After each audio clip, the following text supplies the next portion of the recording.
पिछले 8 सालों में अगर आप विधायकों, राज्यसभा, प्रदेश सरकारों में खरीद फरोख्त की जांच करवा लेते, आपको तो पैसे का भी पता होगा, तो बहुत रिकवरी हो जाती। खैर, मैं आपको विषय पर ले आता हूं। इलेक्शन मैनेजमेंट डिपार्टमेंट ईडी और मोदी सरकार का डर। पहला सवाल, मैं 4 सवाल आपके बीच में लेकर आया हूं। आखिर मोदी सरकार को, आखिर भाजपा के निशाने पर श्री राहुल गांधी और कांग्रेस क्यों है?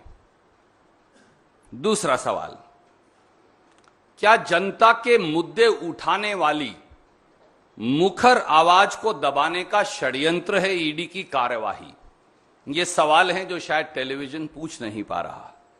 तीसरा सवाल, क्या श्री राहुल गांधी मोदी सरकार द्वारा चंद धन्ना सेठों के हित साधने में रोड़ा बने हैं?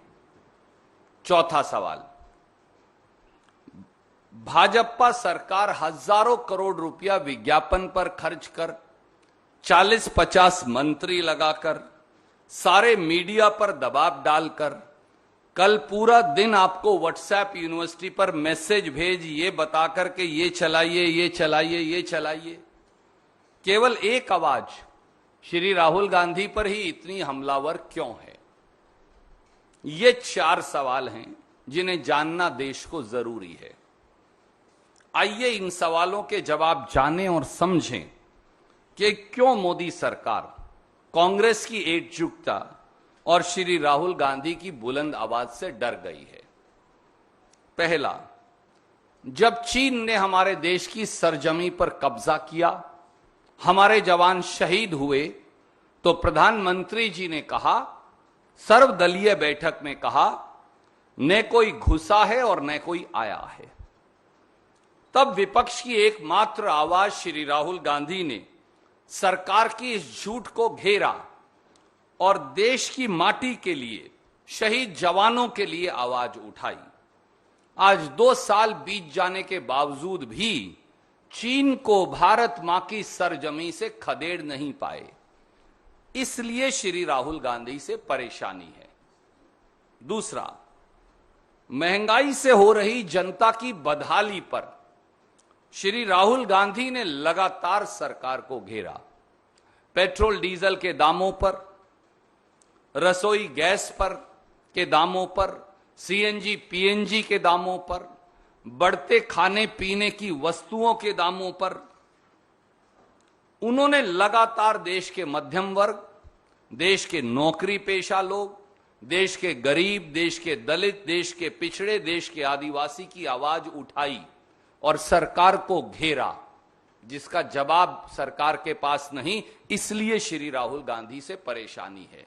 तीसरा, डूबती अर्थव्यवस्था और गिरते रुपये को लेकर, एमएसएमई की बदहाली को लेकर, छिनती नौकरियों को लेकर, चौतरफा 45 साल की सबसे भयंकर बेरोजगारी को लेकर, युवाओं के गुस्से को लेकर श्री राहुल गांधी ने सवालों की झड़ी लगाकर मोदी सरकार को घेरा, इसलिए श्री राहुल गांधी से परेशानी है। चौथी बात, कोरोना में जब मोदी जी ने अपनी जिम्मेवारी से मुंह मोड़ लिया, उस समय श्री राहुल गांधी ने समय रहते न केवल सरकार को चेताया, बल्कि सरकार को देर से ही सही कार्यवाही के लिए, मदद के लिए मजबूर किया। जब सरकार कोरोना के टीके से हजारों करोड़ का मुनाफा प्राइवेट कंपनियों को कमवा रही थी, तो श्री राहुल गांधी ने सरकार को बाध्य किया कि टीकाकरण मुफ्त हो, जो करने पर वो मजबूर हुए। जब लाखों मजदूर हजारों किलोमीटर पैदल चलकर अपने घर जाने को मजबूर थे, तो सरकार को कटघरे में खड़ा करने वाली आवाज का नाम श्री राहुल गांधी है, इसलिए श्री राहुल गांधी से परेशानी है। जब लाखों किसान न्याय की गुहार के लिए राजधानी दिल्ली के बाहर 8 महीने बैठे रहे, जब मोदी सरकार उन्हें आतंकवादी और नक्सलवादी बता रही थी, जब उनको अपराधी और देशद्रोही घोषित कर दिया गया था, जब उनके रास्ते में कील और कांटे बिछा दिए गए थे, जब 700 किसान कुर्बानी के लिए दिल्ली की सीमा पर मजबूर हो गए, तो ट्रैक्टर यात्रा कर किसान और खेत मजदूर की आवाज उठाकर और किसान की संसद में देश के 100 सांसद ले जाकर श्री राहुल गांधी ने किसान के साथ कंधे से कंधा मिलाकर किसान की आवाज उठाई और सरकार को मजबूर किया कि वो तीनों काले कानून वापस लेने पड़े। इसलिए श्री राहुल गांधी से परेशानी है। देश में नफरत के माहौल के खिलाफ, भाईचारे व अनेकता में एकता के विचार के लिए एकमात्र आवाज जिसने सरकार की आंख में आंख डालकर कहा कि धर्मांधता और एक विषैले बंटवारे से ये देश और नफरत से इस देश का भला नहीं हो सकता, वे श्री राहुल गांधी हैं।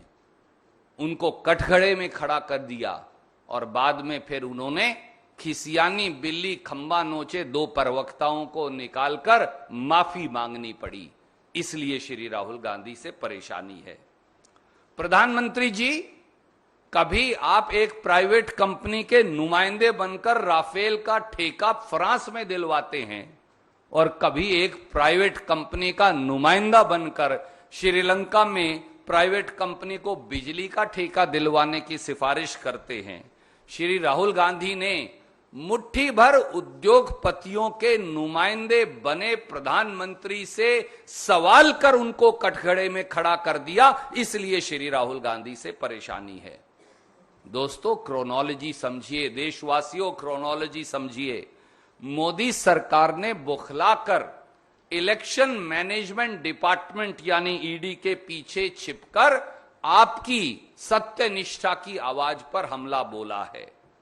यह हमला विपक्ष की उस निर्भीक आवाज पर है जो जनता के सवालों को दृढ़ता से सरकार के समक्ष रखते हैं और सरकार से जवाबदेही मांगते हैं, जो जनता के मुद्दों को भयमुक्त तरीके से निडरता से उठाते हैं। भाजपाई सत्ता की एजेंसियों के डर से कितने ही लोगों ने समझौता कर लिया, भाजपा में माफीनामा देकर शामिल हो गए, दूध के धुले बन गए। कितनों ने घुटने टेक दिए, कितनों ने अपनी आत्मा बेच दी। लेकिन श्री राहुल गांधी वो व्यक्ति हैं जिन्होंने सरकार की आंख में आंख डालकर जनता से सवाल उठाए। इसलिए उनसे परेशानी है। साथियों, दोस्तों, देशवासियों, ये हमला उसी निर्भीक आवाज पर है जो आपकी आवाज है। यह हमला जनता के मुद्दों पर है, कांग्रेस या श्री राहुल गांधी पर नहीं।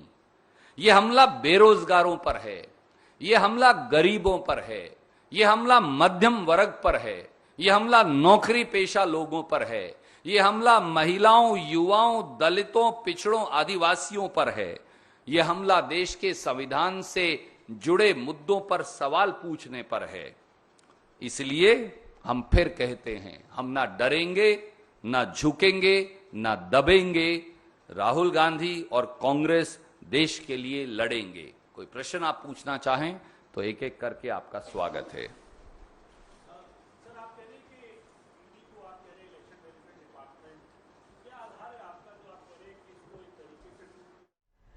तो आपने देखा किस तरीके से लगातार हमलावर होती कांग्रेस पार्टी। उनका यह कहना है कि सरकार हमारी आवाज दबाने की कोशिश कर रही है। 2012 में सुब्रमण्यम स्वामी ने यह केस दर्ज कराया था। इसे जून 2014 में सोनिया, राहुल और अन्य आरोपियों को समन भेजा गया था। अगस्त 2014 ईडी ने दर्ज किया मनी लॉन्ड्रिंग का मामला। उसके बाद 2015 पटियाला हाउस कोर्ट से सोनिया, राहुल को जमानत दी गई थी। 2016 में सुप्रीम कोर्ट का कांग्रेस नेताओं पर कार्रवाई रोकने से इनकार कर दिया गया था। 2019 नेशनल हेल्थ मामले से जुड़ी 64 करोड़ की संपत्ति को जब्त कर लिया गया था। अप्रैल 2022 मल्लिकार्जुन खड़गे से ईडी की पूछताछ हुई थी इसी मामले को लेकर। और अब यानी कि जून 2022 में सोनिया गांधी, राहुल गांधी को ईडी का समन आया है। कल इस मामले में पूछताछ हो चुकी है, आज पूछताछ जारी रहेगी। 13 जून को राहुल गांधी से 8.5 घंटे तक पूछताछ की गई। हालांकि आज राहुल गांधी से सवाल जवाब किए जाएंगे। उन सवालों को खास तौर पर पूछा जाएगा जिनके ईडी को संतोषजनक जवाब नहीं मिले हैं। रणदीप सुरजेवाला इस वक्त भी बोल रहे हैं, सीधे आपको वहीं लिए चलेंगे। सोमेन मित्रा जी कांग्रेस में भी थे और टीएमसी में भी थे, तब उन पर मुकदमा था, ईडी की पेशियां लगती थी। अब वो बीजेपी में जब शामिल हो गए तो सब कुछ खत्म हो गया। रमन सिंह जी, क्या उनके ऊपर और उनके शायद बेटे पर कोई ईडी का केस है या नहीं है? तो क्या हुआ 8 साल में उस मुकदमे का, जो पूर्व मुख्यमंत्री हैं? कर्नाटक में जो 40% कमीशन खाते पकड़े गए सारे मंत्रीगण, उन पर ईडी का केस क्यों नहीं हुआ? मुकुल रॉय जी, जब तक वो एक दूसरी पार्टी में थे उन पर ईडी का केस था, फिर वो बीजेपी में चले गए, ईडी का केस ठीक हो गया। शुभेंदु अधिकारी जी, उन पर बहुत सारी कार्यवाही हुई, जैसे ही वो बीजेपी में चले गए वो सब ठीक हो गया। एक लंबी लिस्ट है, सैकड़ों लोगों की। बीजेपी में भर्ती हो जाओ, दूध से धुले हो जाओ, सारे मुकदमे बंद।